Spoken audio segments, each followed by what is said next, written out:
Yeah. My name is Millicent, and I live in South Carolina, where I was actually born and reared.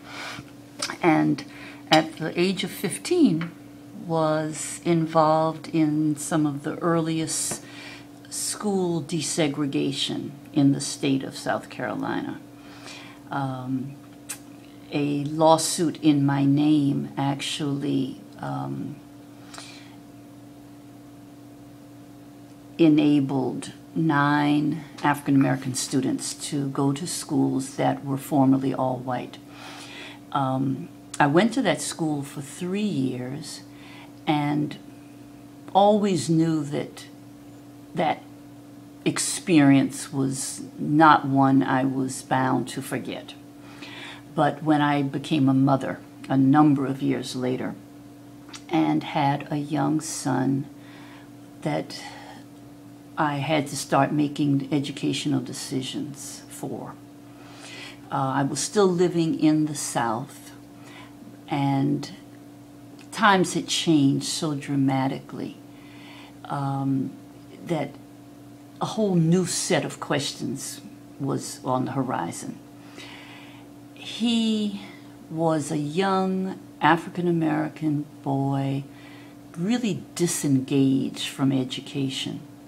And I had been a lover of reading and schooling and everything, so we were already on different pages as far as what school meant to him differently from me. But as this responsible parent, I wanted to make sure that my son had a good foundation in education. I wanted him to have a good school, or go to a good school, good teachers, but the whole idea about what does it mean to be good haunted me.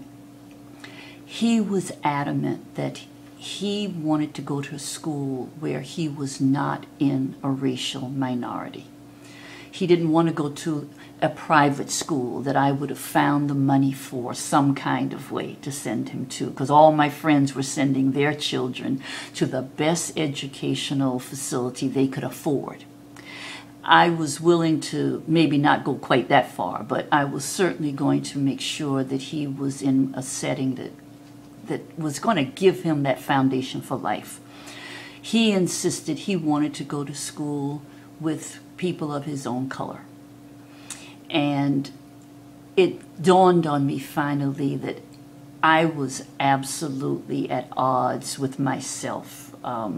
As an educator or as an educated person, certain things mattered, and my son's future mattered to me.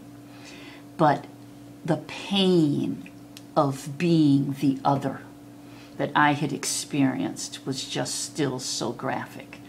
And for him to be in a situation that he was not comfortable with, he didn't feel that he related socially, culturally to upper or middle class white kids.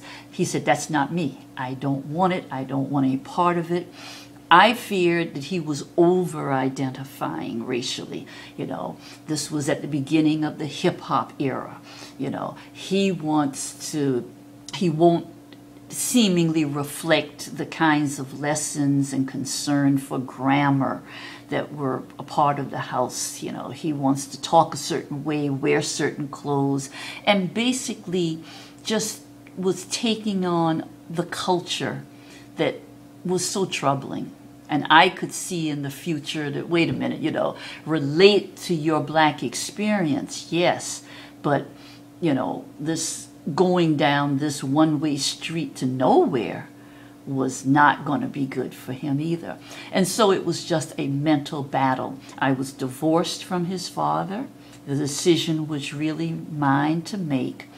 And I wrestled and wrestled and finally decided, of all the things that I have to give my son, I couldn't take from him what I thought was his feeling of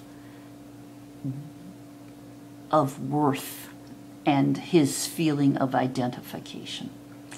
And he stayed in the predominantly black school that he insisted that he wanted to attend. I could talk about whether that was a good or bad decision.